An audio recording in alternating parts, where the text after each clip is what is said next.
Bonjour Tiffaine. Bonjour Benjamin. Aujourd'hui, l'idée de cette interview, de cette rencontre, c'est que puisse échanger ensemble sur ta formation que tu as faite au sein de l'école des transitions intérieures, devenir praticienne en écopsychologie, également ton parcours et ce qui t'a amené concrètement euh, à participer cette année à cette formation. Tiffaine, toi aujourd'hui, tu es facilitatrice en intelligence collective, également coordinatrice de projet. Est-ce que tu peux nous parler un petit peu du contexte qui t'a amené aux portes de l'école des transitions intérieures et qu'est-ce qui t'a donné envie de te lancer au sein de cette formation? Eh ben, en fait, moi, j'ai un parcours qui est assez riche et varié. Et j'ai commencé avec des études en sociaux et donc avec une appétence vers la compréhension critique de la société. Et donc, D'accord. assez jeune, j'étais ouverte à ces questions-là et j'ai toujours en parallèle travaillé dans l'éducation populaire.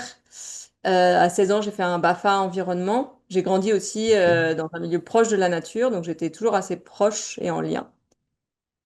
Et en fait, il y a eu des prises de conscience qui m'ont fait qui m'ont permis de rencontrer d'abord le travail qui relie, qui est Ok. une des éco-pratiques Alors, qu'on va si tu, découvrir. si tu devais définir, toi, ce que c'est justement le travail qui relie, qu'est-ce que c'est le travail qui relie?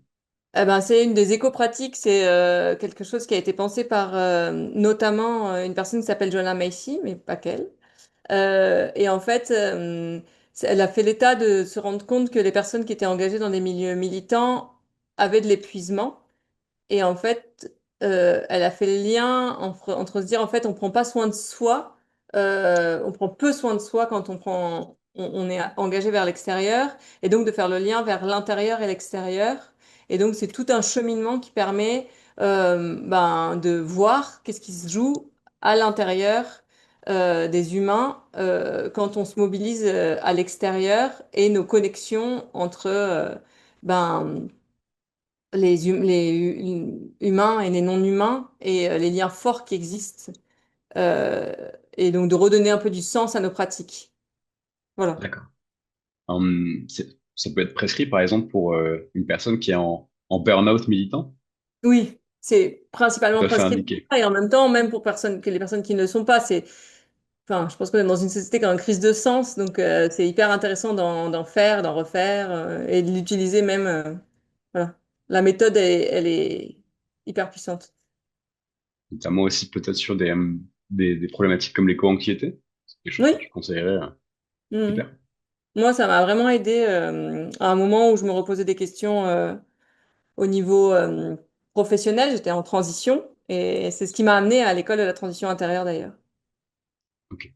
Ça, c'est un cheminement qui t'a amené du coup à faire cette formation sur la session de l'année dernière, donc sur la session 2024, Mm. 2025, c'est ça? Oui, Hum, quand tu, comment tu as découvert finalement l'école des transitions intérieures? Tu m'as dit que c'était par une rencontre.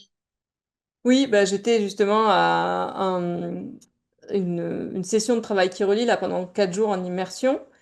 Et il y avait une personne qui faisait l'école de la transition intérieure. Et puis, du coup, ça m'a donné envie d'aller plus loin. Et moi, j'étais dans une année de changement professionnel. Et donc, je me trouvais que c'était une bonne porte d'entrée pour amorcer ça. Ça a résonné en tout cas en toi comme étant presque une évidence. Oui, c'était vraiment une évidence. Ouais, ouais, c'était. En fait, avant d'arrêter de travailler, j'habitais dans le Vaucluse, je travaillais à la Fédération des centres sociaux. Et D'accord? là, j'accompagnais les professionnels et les publics, et donc notamment des jeunes. Et en fait, j'ai été frappée par le manque de connexion qu'avaient ben, certaines personnes avec la nature, et que de la voir comme sale, comme pas accueillante, alors que pour moi, c'est toujours été un espace plutôt ressource. Et en même temps, d'entendre pas mal de chercheurs dire qu'on ne peut pas se mobiliser pour quelque chose qu'on ne connaît pas, pour défendre quelque chose qu'on ne connaît pas. Et face à la situation actuelle, pour moi, ça avait vraiment du sens de se dire, en fait, là, il faut mettre les gens dehors, mettre les gens dans la forêt. Donc au départ, je me suis beaucoup renseignée sur les mouvements des forest schools. J'avais vraiment D'accord? envie de créer une forest school, c'était mon idée initiale. Et puis finalement, j'ai découvert cette formation et voilà, donc je suis plutôt partie là-dessus dans un premier temps, mais toutes ces choses-là, c'est vraiment des choses qui m'animent, quoi. Et c'est une formation du coup qui dure 9 mois, c'est ça? Mm. Sur cette durée de 9 mois, qu'est-ce qui t'a toi le plus marqué ou transformé pendant cette formation? Ben, pour moi, c'est vraiment une formation qui a été socle en termes d'apport théorique, qui ont permis vraiment de poser des choses. Je dis souvent, en fait, c'est comme si ça m'avait aidé à compléter les pièces d'un puzzle qui est déjà, qui se complète au fur et à mesure de mon parcours. Et que du coup, ça a mis plein de pièces manquantes, ça a mis des éclairages à plein d'endroits. Relier Euh, les points un petit peu. Ouais, voilà, relier des points, avoir une compréhension plus fine aussi. Voilà, ça a enrichi ma grille de lecture sur la compréhension de la complexité du monde actuel et aussi comment on peut agir pour une société. Enfin, moi, ce qui m'anime, c'est la transition écologique et sociale, c'est de la lutte contre le capitalisme. Et donc, du coup, comment vraiment changer nos paradigmes de manière très concrète. Je dis souvent, on vient nettoyer le petit colonisateur à l'intérieur de nous. Cette formation, elle m'a vraiment permis de prendre du temps pour aller vraiment nettoyer le petit capitaliste, le petit patriarcat, enfin, avec les 5 paradigmes destructeurs là, qui sert un peu de base. Ça aide quand même à clarifier les endroits dans lesquels on peut vraiment aller faire de la transformation intérieure pour pouvoir avoir de la congruence quand on agit à l'extérieur, quoi. Trop bien. Et au sein de cette formation, donc, il y a toute une partie théorique, dont une partie qui se fait en distanciel, mais il y a également une partie pratique avec des stages en immersion. Qu'est-ce que tu as le plus aimé, toi, au sein de tout ça? Bah, la partie théorique, elle est vraiment très riche. Je pense que moi, j'avais un grand besoin de nourrir cet aspect-là parce que ben, voilà, ça m'a beaucoup nourri. Voilà, j'aurais moi aimé davantage de pratique en nature pour ancrer encore plus les concepts. D'accord. Après, bah, j'ai eu la chance du coup d'être proche de la nature, donc j'ai pu moi développer des propres pratiques personnelles pour justement développer cette connexion et aussi à travers le corps. La prise de conscience cette année, pour moi, ça a été vraiment l'importance, bah, au travers notamment de la croix jungienne, là, qui fait partie d'un des cours, de faire confiance à nos autres formes d'intelligence. Et donc, du coup, vraiment d'aller essayer de percevoir le monde avec d'autres endroits que la tête, quoi. L'intuition, les sensations, les émotions.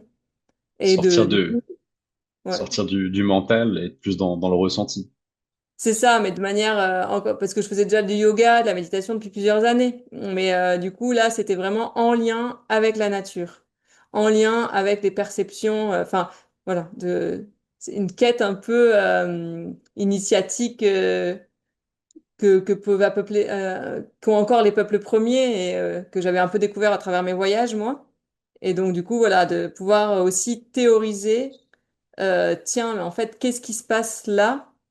Et qu'est-ce qu'on a perdu comme savoir dans cette société occidentale et comment renouer? Ça, c'était vraiment une question pour moi essentielle dans mon parcours de vie, de se dire, mince, en fait, il y a plein de choses qu'on a complètement perdues et comment renouer sans passer pour la chamane perchée, quoi.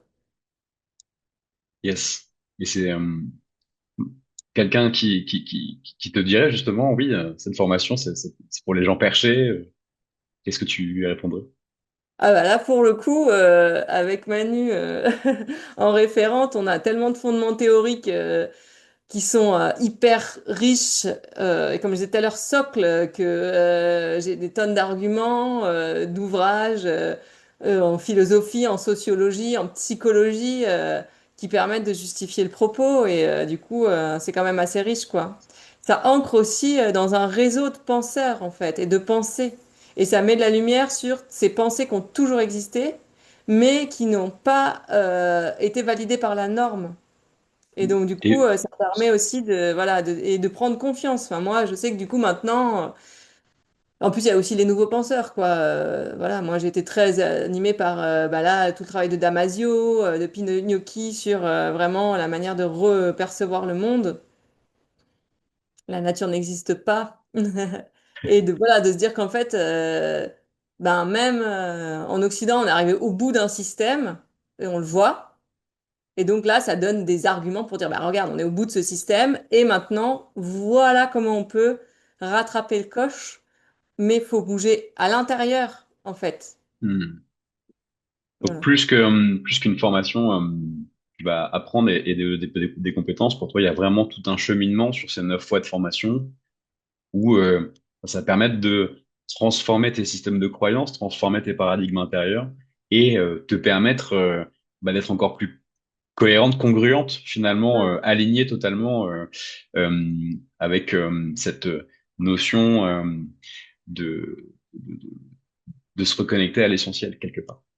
Oui, alors totalement, c'est fort quand même, mais en tout Ouais, cas, enfin, ça continue à tracer le chemin avec, voilà, avec des apports vraiment très éclairants, et ça donne des bonnes pistes. Voilà, je pense qu'après 9 mois, ben, c'est le temps d'une grossesse, donc du coup, il y a aussi c'est ça. maintenant le temps d'intégration. Et je pense qu'il faut du temps d'intégration pendant, après, et que c'est en cheminement. Mais oui, oui, en tout cas, c'est vrai que c'est une formation qui vient de mettre de la lumière à plein d'endroits pour retrouver des espaces d'action, quoi. Et on parlait tout à l'heure du travail qui relie. Est-ce que toi, tu as des outils, des approches en particulier que tu utilises aujourd'hui dans tes différentes activités ou même à l'échelle plus personnelle?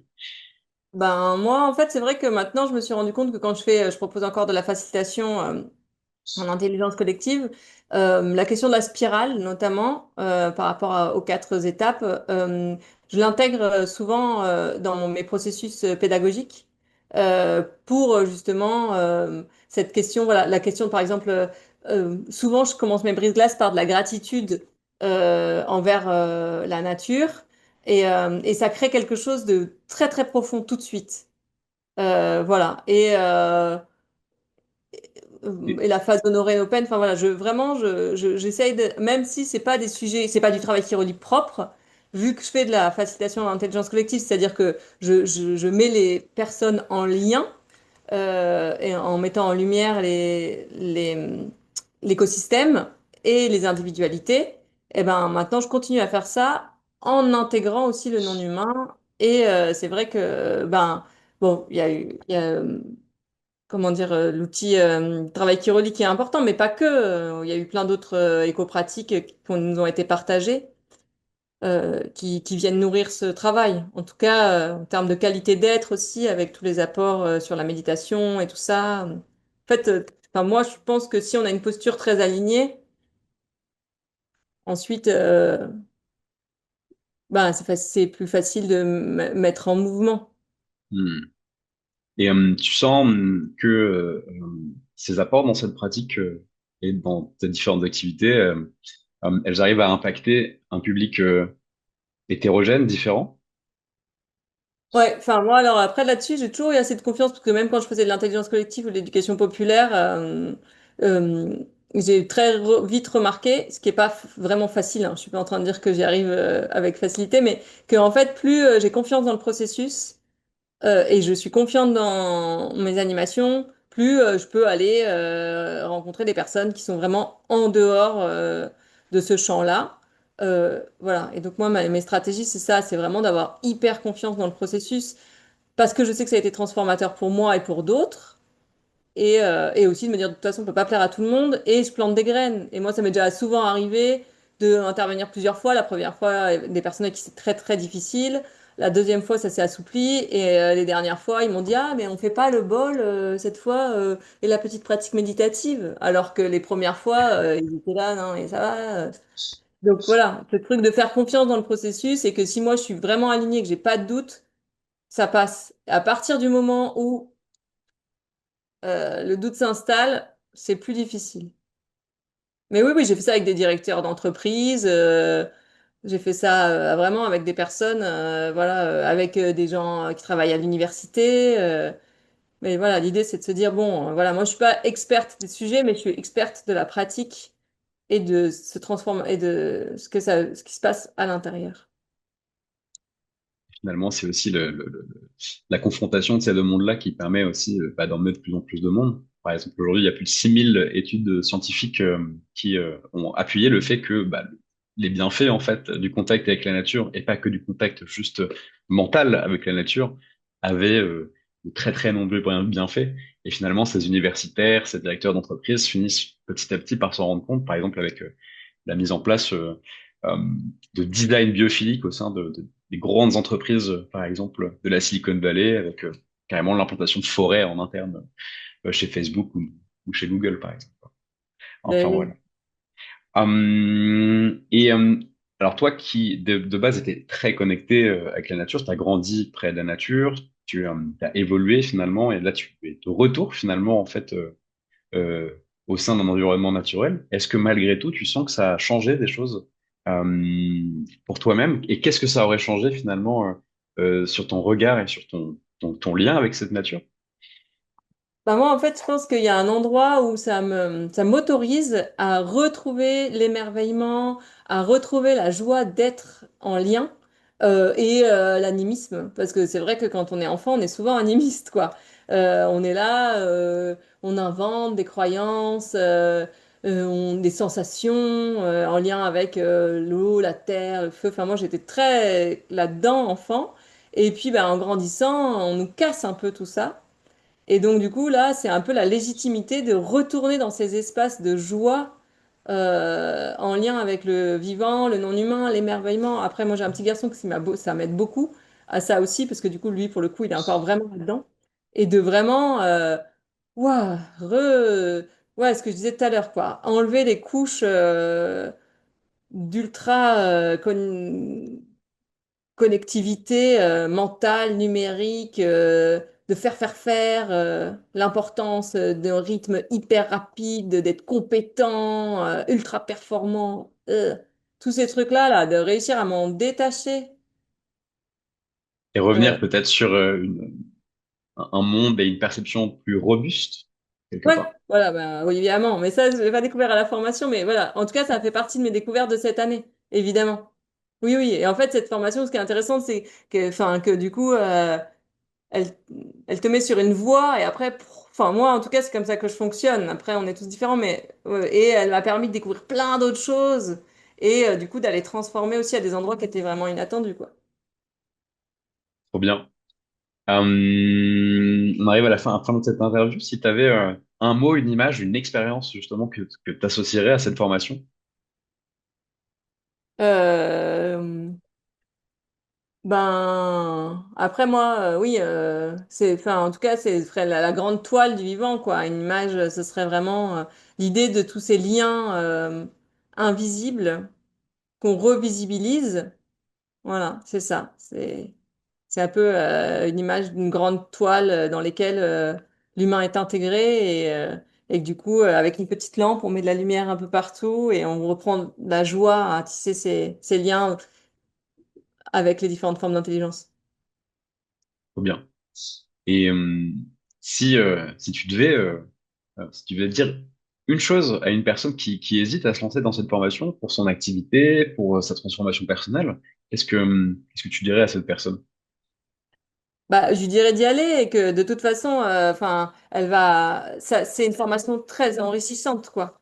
Et que, ben, elle va répondre à des questions et en laisser d'autres en suspens et faire vivre plein de choses hyper riches et intenses. Et que, en tout cas, si c'est une personne qui a besoin de, de reconnexion, de compréhension, et de voilà de transformation intérieure. C'est vraiment une formation qui pose un socle et qui permet ensuite de repartir avec des bons outils quoi. Trop bien. Merci beaucoup, Tiffen, pour ton temps et pour cette interview. Ben de rien, merci à toi pour cette initiative, trop bien.